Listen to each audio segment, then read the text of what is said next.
Muri Zimbabwe tinokuchingamidzai zvekare kune chimwe chirongwa pano paZim Facebook Secrets and Confessions. Kuri sei kwose kwamungava muri kumativi mana enyika, regedzai tibva tapinda mumamessages edu atadzoka takakubatirai. Message edu yekutanga yakamira sekudai: hanzi mukomana chimakadii zvenyu, please hide my name. Ndauyawo pano ndine confession yangu iyo yandiinayo. Ndiri murume uye zvekare ndiri kugara munomu munyika yevatorwa inova iri South Africa, ndichigara kunonzi kuJohannesburg. Vanhu vazhinji havatozivi kuti awa ndiwo mabasa akaipa andinobata. Ndiri munhu anozivikanwa nemabasa akanaka andinobata, but mabasa akaipa hakuna anomaziva, ndokusaka iri secret. Vanondiziva especially vemuno muSouth Africa, macustomers angu akawanda, vazhinji vacho maSouth African, because maSouth African ivo kana vagere vose mumamarriages avo vanenge vachingorongerana. Kana ari mukadzi anenge achingoronga kuti murume ange achizova ari iye anotanga kufa, kana ariwo murume anenge achitsvaka nzira dzekuti ange achizoramba mudzimai, kana aramba mudzimai ange achizotora maproperties ose. Ndo macases akawanda awo andinowanzo kudhila nawo.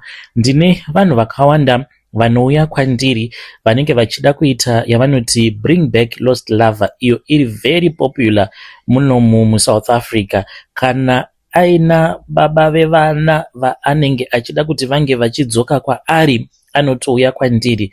Uye zvekare nevarume vacho havadi kuti vange vachizonzwa kuti vakadzi vavanenge vakazvara navo vana vazowanikwa, vanotoenda kun'anga kutonoita yavanoti a bring back lost lover, kuitira kuti marriage iyoyo inge ichizoparara.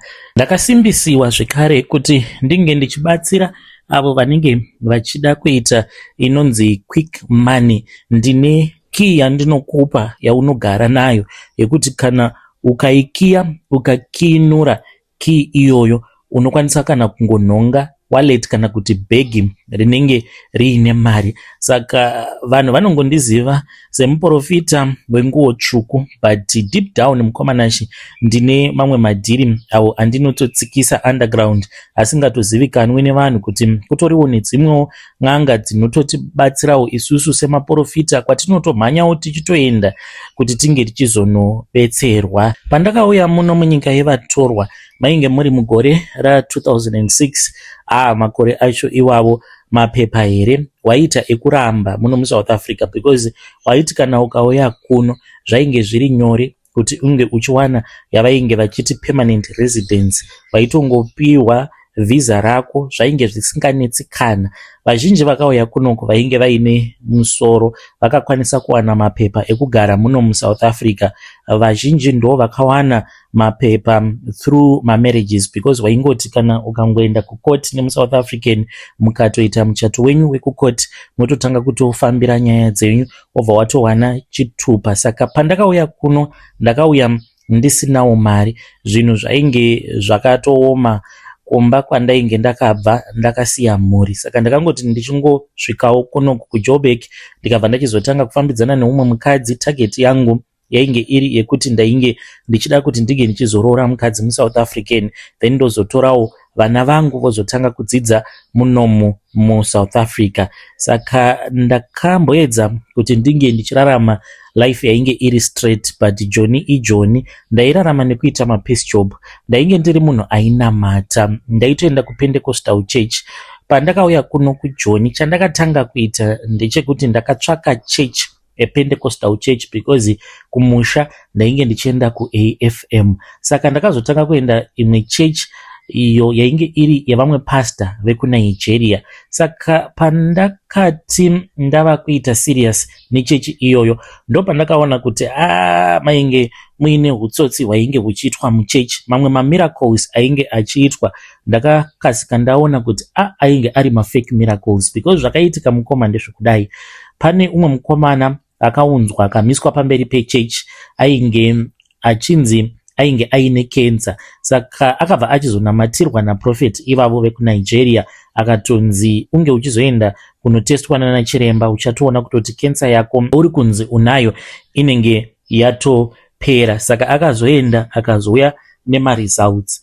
But ndakangoita suspicious kuti but movement dzaitika apa handina kudzinzwisisa, because muchechi imomo mainge magara muine mamwe madokta, kana vainge vachida kunyatsokuprova kuti it was a miracle vaikwanisa kungoti madokta ose ari muno munofanira kuti munge muchizotesta munhu uyu, but dokta wacho akanotesta ainge ari munigerian. Saka it seemed to be so tricky zvakaitika ipapo. Ndopandakatanga kuita doubt sezvisinei mukomanashi, because doubt yandainge ndiinayo yakazoita kuti ndige ndichizotanga kuenda kune rimwe branch resame church. Ndakaseka mukoma. Nerimwe zuva wainge uri musi weSunday, yainge iri nguva yehealing. Saka prophet ivavo vaiti kana vari kunigeria taitovaona paTV live vachitonamatira vanhu vachitodona. Saka zvaingoitika imomo zvainge zviri very dramatic, zvainge zviine too much drama. Saka takatoti paya apo pazvakanzi it is healing service time ndopakabva pachizotanga kuunzwa varwere.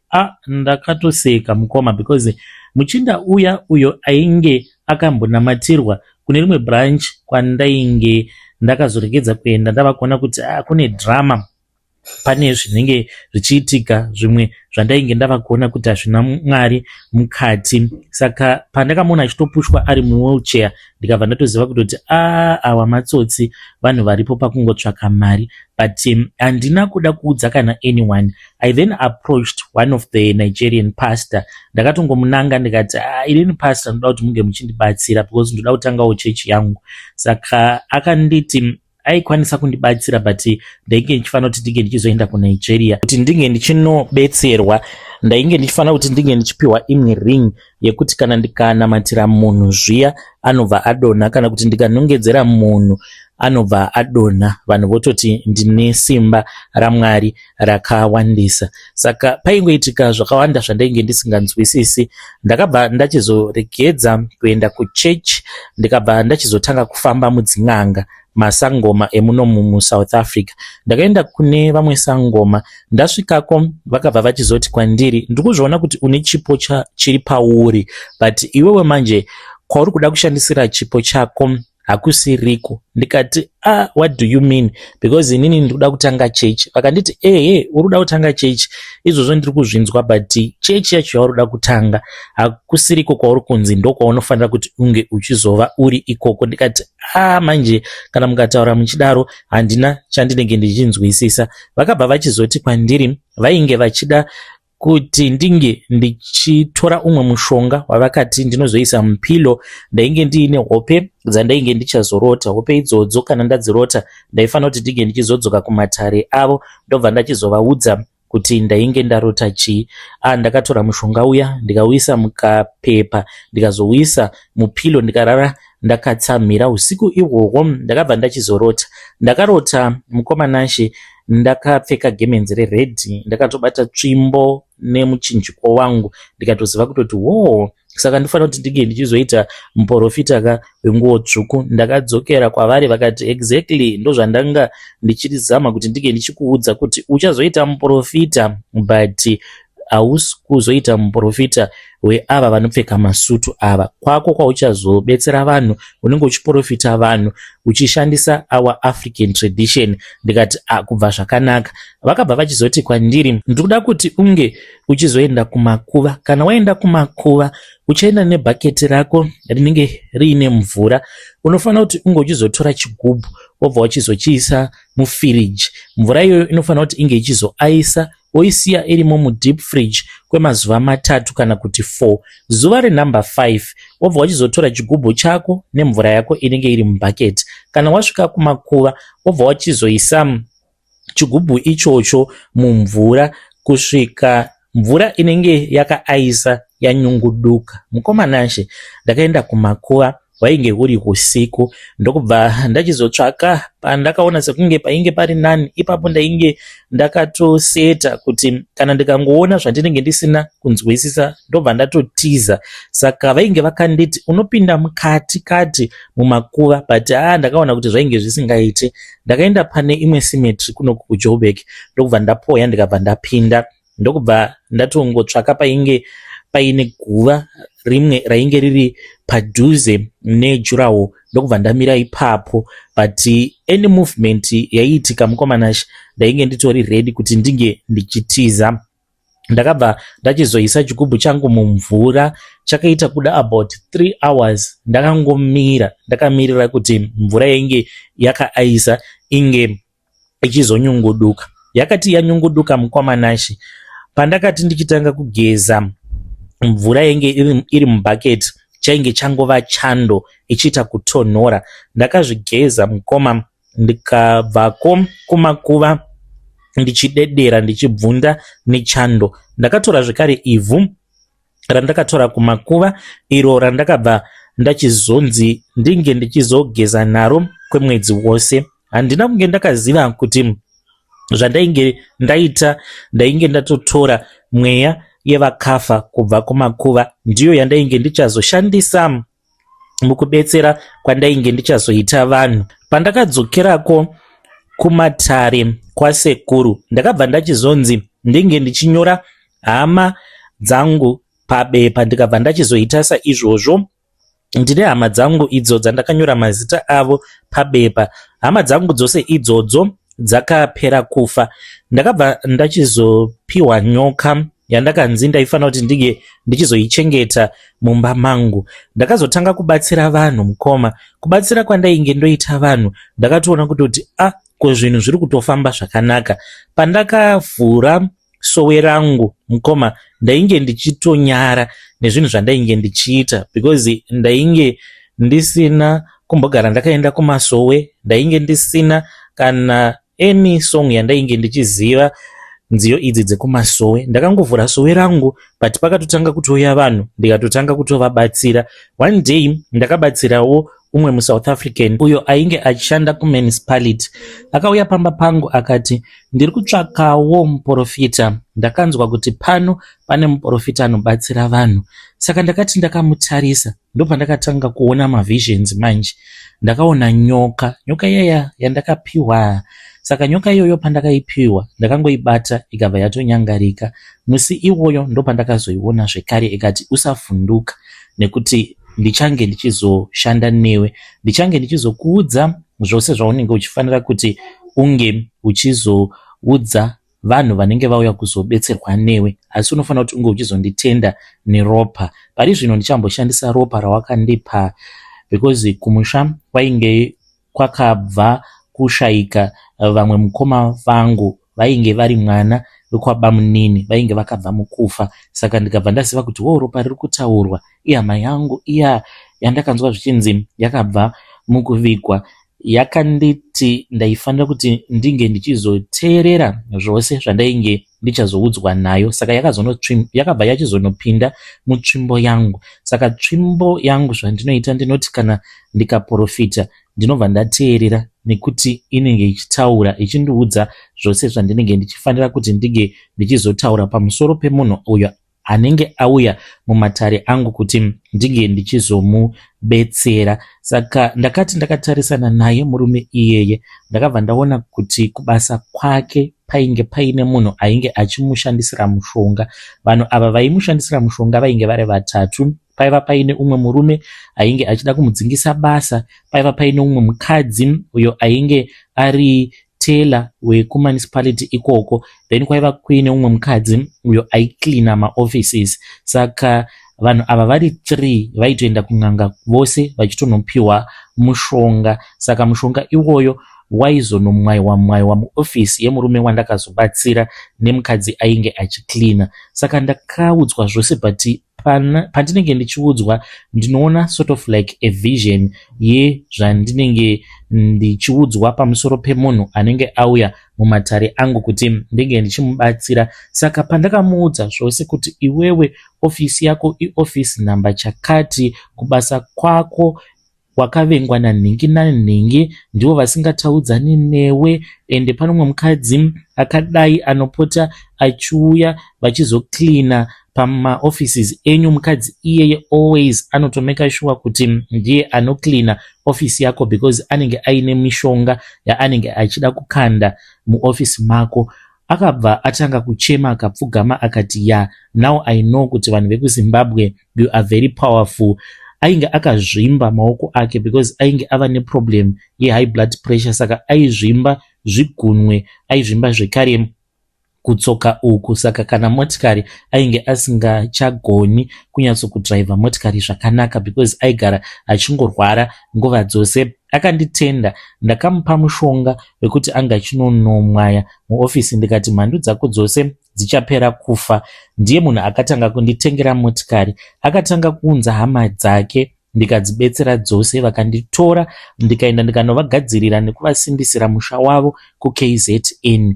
Ndo pandakatanga kubata macustomers akawanda ekuDurban, avo vandainge ndoitira vana bring back lost lovers. Saka dambudziko rakazoitika manje nderekudai. So muSouth Africa mune vakadzi vakanaka mukomanashi, mune vakadzi vane zvavakashure zvekuti kana akauya kwauri ari desperate kuti uregedze kumuchiva zvinotinetsei. Saka pane umwe mukadzi uyo akazouya kwandiri. Mukadzi uyu ainge achida kuuraya murume wake, ende ndakazomubatsira kuti ange achiuraya murume wake because murume wacho aiva aine magirlfriend. Saka painge paine rimwe girlfriend rainge ritori nenhumbu.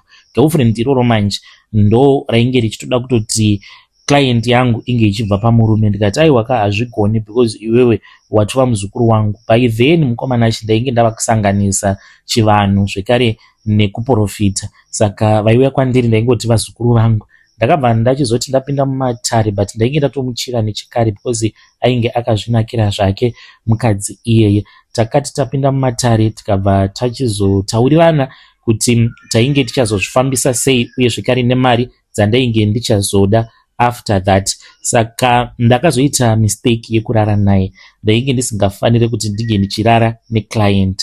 Mishonga yandainge ndakapiwa yaizopanduka but you know sometimes zvinhu zvinoitika mukomanashi and it was beyond my control because aiti kana akauya kwandiri aimboita nguva achingochema chete. Saka ndaizotanga kumucomforta. Saka pakuzonomucomforta takazongogumisidzira tava kurara tose. Ndikazomupa mwana mukadzi uyu but ndo pakazopanduka zvinhu zvangu. Zvinhu zvapanduka zvakazonondiurayira mukadzi because by then ndainge ndatova nemapepa emuno muSouth Africa because ndakazoroora mukadzi muno muSouth Africa. Ndaroora tikaenda kucourt, tikanoita court wedding, mapepa angu akabuda. Mukadzi wangu mukomanashi akarohwa mbama negudo. Akandifonera nerimwe zuva ndainge ndaenda kunobetsera vamwe vanhu vakati Joseph, I am dead. Ndikati what is wrong? Akati ndarohwa nebaboon. Ndaona baboon. There is a baboon that just jumped into the house. Ndarohwa handichaoni. I think I am blind. Please come back home. Saka pandakazodzoka kumba ndikaona kuti painge pasina chimiro chakanaka. Mistake yandakaita ndeyekuti ndakabva ndachizoregedza vanhu vachifonera ambulance because ndakafonerawo hanzvadzi dzemukadzi wangu vakauya vakabva vafonerawo vanhu veambulance. Ndaifanira kuti ndinge ndichitanga ndaenda naye kuna Sangoma, then Sangoma ndo vainge vachazotaura nezvinhu zvangu kuti zvinge zvichizomurapa sezvo zvainge zviri izvo zvainge zvamurova. But handina kuita saizvozvo. Ndakabva ndangomhanya nemudzimai, takamhanya nemudzimai tikaenda naye kuchipatara ndokubva achizoshaika. Mudzimai wangu afa. Ndakabva ndachizopa hama dzemudzimai wangu imba, ndikabva ndachizotenga imwe imba. By then ndainge ndatoita mari because ndainge ndava nemakombi maviri awo andakapiwa neumwe murume akazoshayika zvake. Saka ainge atori pawanted panguva yacho iyoyo. Vainge vachitoda upenyu hwake because aiva nemakombi akawanda. Saka vaida kumuuraya. Saka ndakaenda kumba kwake ndikanomubetsera ende vanhu vainge vava kumutya. Akabva achizondipa makombi. Andipa makombi ndikatanga kurana business rangu zvakanaka, ndikazokwanisa kutenga imba. Saka ndakazotenga imba yangu. It is an upstairs. Ndinotogarawo muarea mekutoti hamutosvikiki ende kutoti unge uchitosvika muarea mandinogara unototanga watondifonera first kuti ndiri munzira ndiri kuuya, ndobva ndachizoudza masecurity kuti ndine visitor. Saka ndatenga imba, zvinhu zvangu sezvo zvainge zvapanduka zvandainge ndichitoziva zvakatanga kudya vana vangu.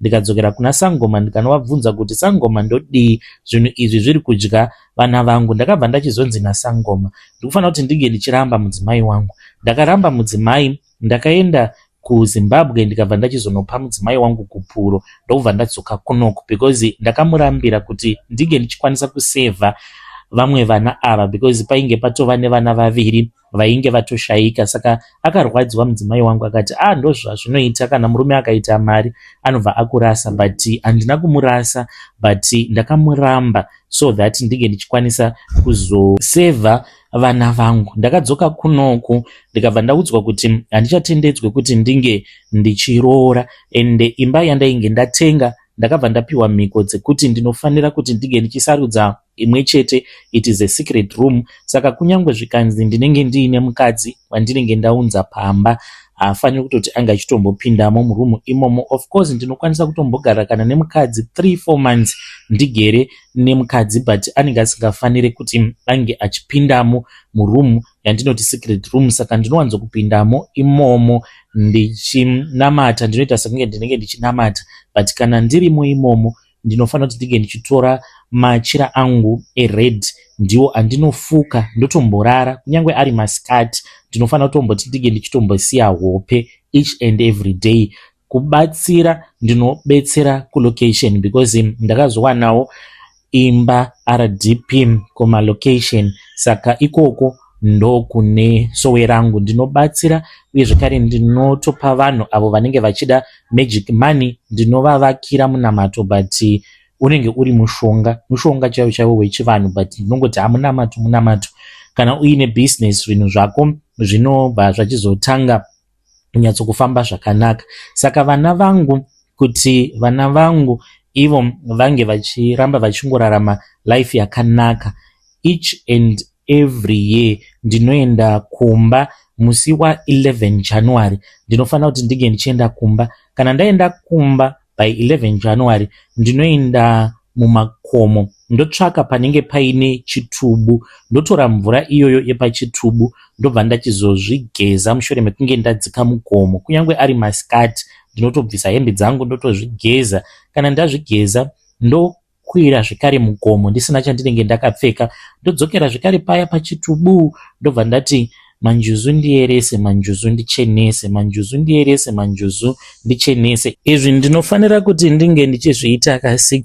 Kana ndazviita ka6 kudaro ndinobva ndachizochera mvura nembiya. Mvura iyoyo mukomanashi ndiyo yandinenge ndichifanira kuti ndinge ndichizoshandisa gore rose. Kana ndadzoka kuno kuSouth Africa ndinoiisa muchigubhu, saka ndinopota ndichiti pazuva kana ndine vanhu vandinenge ndichida kubatsira, then ndinobva ndatora mvura iyoyo ndozozanganisa neimwe mvura inge yakawanda iri kana mubhaketi kana kuti mudrum, ndo yandinozoswera ndichishandisa. Kana ikasapera ndinenge ndichifanira kuti ndinge ndichizoenda nayo kudhuze nekumakuva ndonorasa mvura iyoyo. Haifanira kuti inge ichizorara irimo mudrum kana kuti mubhaketi. Saka idzi ndo mhiko dzandinoita kuchengetedza vana vangu vasara. Saka kana vari sevakadzi mukomanashi, vakadzi ndinoita vekuramba because ndine mari, ende munongozviziva kuti muno muSouth Africa vakadzi vazhinji vemuno muSouth Africa nevamwewo vekumusha vari after money. Mukadzi wose wemuno muSouth Africa kana kuti anenge akabva kumusha anenge angori after money. Saka ndinokwanisa kuti nyangwe pawiki ndinokwanisa kusangana pabonde nevakadzi vanodarika kana 10. Dzimwe nguva ndinozotonzwa ndava kutozvisema inini pache zvangu kuti ndanyanyisa mani, nekuti vose vandinorara navo ndinorara navo pasina kushandisirana dziviriro. Dambudziko riripo mukomanashi kumhuri kwedu uku ndokuri kufiwa after 2 years panotowana munhu anofa, after 2 years panowana munhu anofa chete.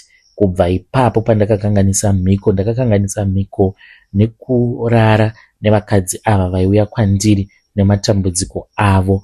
Ndiyo secret yangu yandiinayo. vedare ndo message iyo yandakatumidzirwa ichibva kuna mukoma vedu. Ngatizame kuti tinge tichitaura navo mukoma vedu ava mucomment section. Zvakangooma hazvo vedu we. Strange things indeed they do happen in this world. Can you believe it? Hanzi vakadzi ndinoita vekusarudza. Apa ivo vanoita zvekubatsira vachiti ndiri muprofita. Hanzi ndine RDP yangu yandinayo munomu muSouth Africa. Hanzi ndokune sowe rangu ikoko. Hanzi nditori nevanhu vakawanda vanouya kwandiri ndichivabatsira, especially maSouth African. But miko dzacho, can you imagine? Hanzi unopota uchisiya hope musecret room kuzoenda kumba musi wa11 January woenda mugomo, omhanya mugomo imomo usina kupfeka. Naimi kokana mukarumwa kana neblack mamba mobva matongooma. Chii chinozoitika makashama kudaro? Vanozowana mutumbi wenyu vanoti kudii? Kuromba kwakaoma. Zvakangooma hazvo veduwe. Maybe ndokusaka n'anga dzisingaromberi mari, but kana uriwo n'anga inorombesa, you can also come to my inbox and share with us your own story kuti munombozvifambisa sei ipapo pamunenge muchinzi muri kurombesa munhu, so that we can understand. Rekedzai tibva taenda panyaya yedu inotevera. Nyaya yedu inotevera yakamira sekudai so. Hanzi makadii zvenyu mukoma, ndinokumbirawo kuti munge muchindiposterawo nyaya yangu makavikawo chitupa changu. Ndiri murume uye zvakare ndine makore 39 years ekuberekwa. Ndine vana vaviri, ndakasiya mudzimai neumwe mwana wedu 1 watinogara naye kuJoburg. Ndine secret yandinayo, addiction chaiyo mukoma. Ndoda kuti vedare renyu vange vachindibatsira. Saka ndakapinda mubhodha wainge uri musi wa24. Saka ndakabva ndachizoita delay ndiri mubhodha. Pane mapepa mamwe ainge akashota, saka takati 25 Christmas ndakaitambira ndiri mubhodha. Then ndokubva ndachizobuda mubhodha nezuro uri musi wa28. Kuzobuda mubhodha kwandakaita, vamwe vangu mukoma nashe I think vava kutoda kutobata Harare kutaura kudai, apa inini ndichiri pangundu. Pa distance yandinowanzo kufamba about 3 hours to 3 hours something depending nekuti muroad munenge makamira sei. Nhasi ndapafamba zuva rose mukoma. Secret yacho ndoda kuti ndinge ndichikuudzai yakonzeresa kuti ndinge ndichifamba slow kudai. Kana murungu wangu atoshamisika ndangomuudza kuti motikari iri kuita sekunge iri kuoverheata engine. Ndinoitawo zvekudriva matruck mukoma. ndatova nemakore nemakore. Ndine friend yangu uyo akafa nechirwere, akabatwa neimwe STI ndokubva achizorambwa nemapiritsi akabva afa. Saka ndakabva ndachizozviudza kuti ndainge ndisingachadi kuti ndinge ndichizoita zvekukecha vasikana vemuroad. Ndakabva ndachizoenda painternet ndikabva ndachizonotenga chidhori chandakatenga pane inonzi Temu. Ndakatoshandisa adresi yekubasa ndisingadi kuti mudzimai ange achizviziva, and ndakameka sure kuti by the time chinhu pachakazouya ndainge ndiri kuyadi. Saka ndakatenga chimwe chidhori, ndakachitenga 600. Chidhori ichocho chinotoita sekunge munhukadzi, saka ndinogara nacho mutrack rangu, ndo chandinoshandisa ichocho kana ndichida kuti ndinge ndichizvibatsira. And chandakatenga chidhori chitori neheating mechanism zvekuti unotonzwa kutoti panapa zviri kutofamba, and ndo chandanga ndava kushandisa. Saka ndikuti kana ndikambochirasa ndikadriva zveabout kana 10 minutes andobva ndati no man, chinhu ichi chinonaka ndingachisiye. Ndinobva ndamisa track rangu ndobva ndaenda ndobva ndanochitsvaka paya pandinenge ndachirasa. Ndakati ndachikolekta ndikabva ndachizochiisa mutrack rangu ndikafamba zvakanaka. Patakazoita madelay pabhodha ndo pandakatanga kuita focus pachiri. Ndakaita almost 11 rounds musi weChristmas tiri mubhodha kuita 11 rounds ndichirara nechidhori ndichiita chiya chavanoti chimhandara maoko. 11 rounds dzandakaita ndikati ndava bore. The time pandazobuda mubhodha mukoma ndazotoona kutoti iyi yatova addiction, because ndichibuda mubait bridge ndangoti ndati fambei about 30 minutes ndokubva ndatombomisa track rangu ndikatomborova chinhu zvekutodaro, ndikafamba futi dzimwe 30 minutes ndikamira ndikatomborova chinhu zvekutodaro. Saka kubva musi wa25 kusvika pari nhasi uri musi wa28 ndatorova almost 20 something rounds dzandaita nacho chidhori ichi. Saka handizivi mukomana nacho kuti ndingabatsirikanawo sei.